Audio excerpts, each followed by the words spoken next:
Donnie and Dolly. The team is supported by ableauctions.ca. Closing your business? We can help. Friday, and all of our guests today are brought to you by our friends at the Whistler Golf Club. Canucks host Carolina tomorrow at Rogers Arena.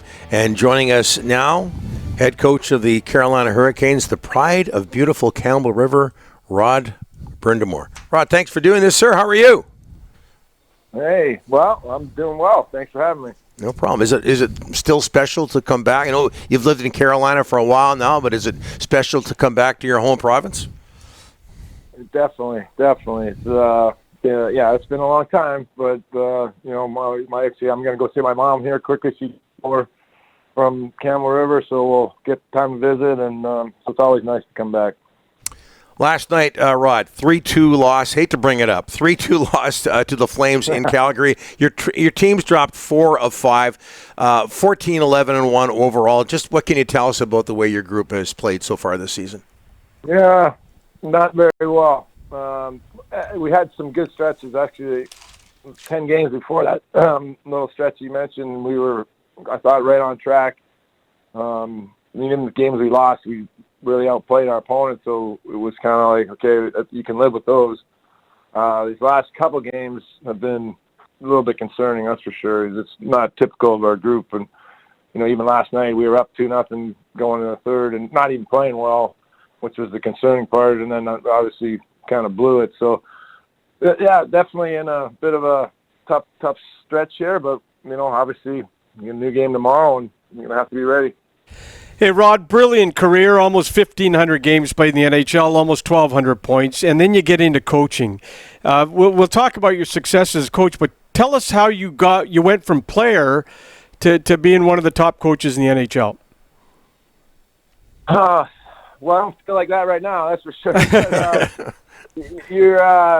was interesting. I played, like you mentioned, a long time and didn't want to get into coaching. And I was like, I've done that grind and, travel, and I just hate being in hotels and hate getting on airplanes. And, I was like, okay, I want to stay in hockey, so I was kind of wanting to more get into management kind of things and pick your own schedule and, have a little different life. And it just, didn't really work out that way. They kept pushing me to try to get involved in coaching, and I didn't, I did it for, actually, assistant coach for 7 years. And it got to a point where I was like, look, I got to do a little more or get out of it, because it was just, that's kind of how I felt. And they gave me the opportunity, to obviously be the head coach. And, now I've been doing it for a while, and it's not like playing, obviously. You're not out there taking the bumps and bruises, but you're definitely in the fight with the boys. So it's, I guess, the next best thing. Hey, Rod, you're going to face the NHL's highest-scoring team tomorrow when you take on the Canucks in Vancouver. Are you a little surprised at their hot start? It's been a rough go here for 8 years, but this year's been a really good one for the Canucks so far.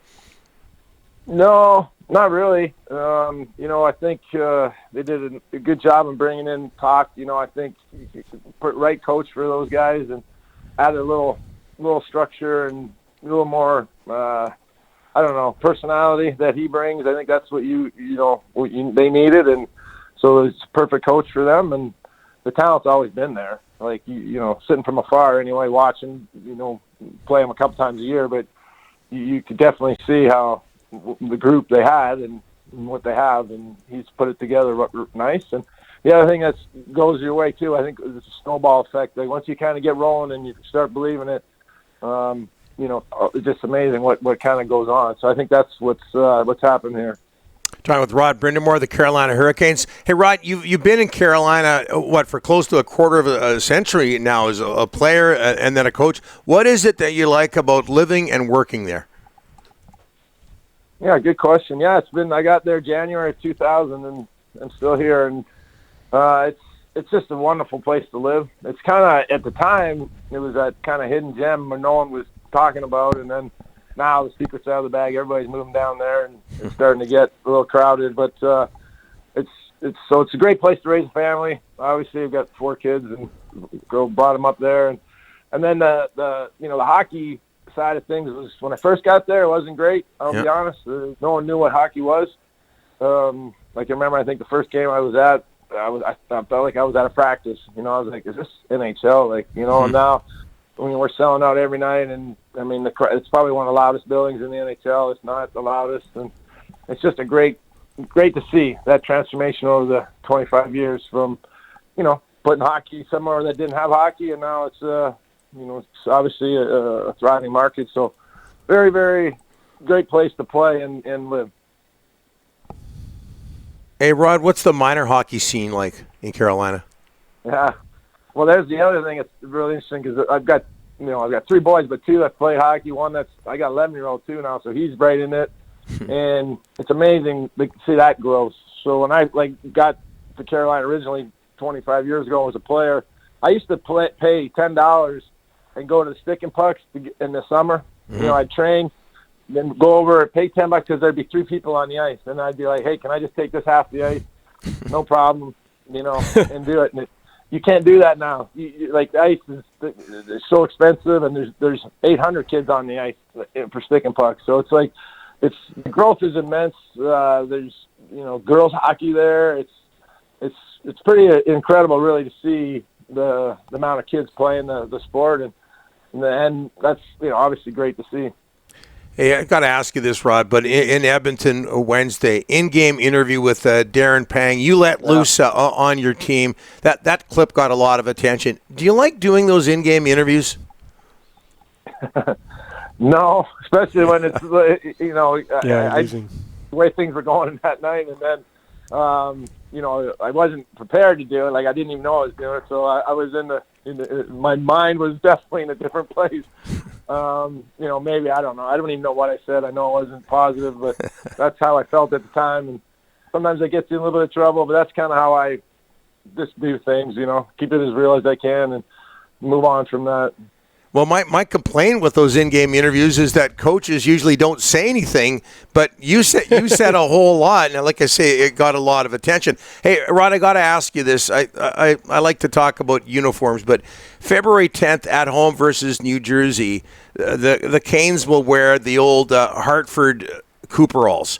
I know you weren't in Philadelphia when the Flyers wore the Cooperalls. That was before your time. But did you ever wear them in minor hockey or at any time at all? Yeah.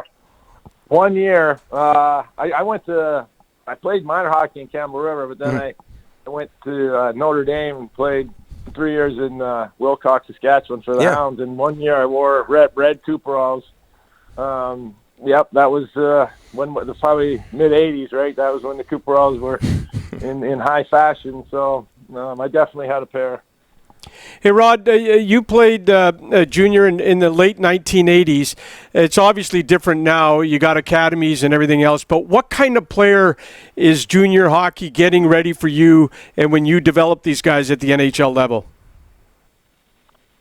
Well, it depends. I mean, I think, if you're talking major junior, I find the kids that come out of there, that come into the NHL or whatever, they're obviously really talented, right? But I also find that their overall game, needs a little work because basically they probably dominated their whole life and had the puck their whole life, and then they come to NHL and they realize you get the puck 10% of the time, or if that, and 90% of your shift you don't have the puck, and you kind of have to. You have to kind of train that part of the game for them, but then there's that other junior, the way I played, which I don't even know what you call it now, it's junior B or whatever, but you're heading the college route and you get more time to develop, right? You go you go to college, and I find that those guys that come out are a little more rounded in their game, maybe not as high skilled, but their overall game is more suited to step right in, if that makes sense. So you kind of get good on both ends. If there's good ways to go either way. Hey, Rod, a couple more before I let you go. Jalen Chatfield, he's playing for you on defense, and he was let go by the Canucks organization. What can you tell us about him and the way he's progressed as a National Hockey League player? Well, I really like him as a player. So, first of all, he's a great kid. And he's very, if you watch him, his speed is, he can skate. He's one of the better skaters in the league. And so that helps him, especially in today's game. which really it's all about skating and getting to spots and, whatever it is. So he's really come on in the last couple of years, and that's not a late bloomer necessarily, but probably a guy that maybe a couple of years ago you weren't sure about, but he's put in the work, right? It's the guy that his summer routine, and that's pays off, right? It may not have paid off early, but it's certainly paying off now, and he's a bona fide NHLer, that's for sure. Before I let you go, Rod, you mentioned coming back to your home province and going out with your mom. Do you ever get back to Campbell River? Well, I used to have up until this past summer, it was our last one. I had a charity event for cystic fibrosis golf event for 25 years. We ran it, and myself, and then the last 10, 15 years, I think it's been Ryan Nugent-Hopkins came with me too. So we kind of did this big event out in Campbell River, raised a lot of money, and so that was a great reason for me to have to always come back. So for 25 years, I've been, heading back to Campbell River and enjoy every minute of it. It's such a, obviously you guys know you live here. You kind of take it for granted. Yeah. How beautiful it is out here, and especially in the summer, right? Maybe not the winter as much, but when I come out here in the summer, I leave my 100-degree heat in Raleigh and come out here. It's pretty nice. Okay, so Rod, next time you're in Campbell River, and if you have problems with your cell phone, one of our clients is Quinsam Communications. Yeah, they'll help you out. Keep that in mind. You'll be happy. Trust me. And thanks so much for doing this. All right, I appreciate it. Take care.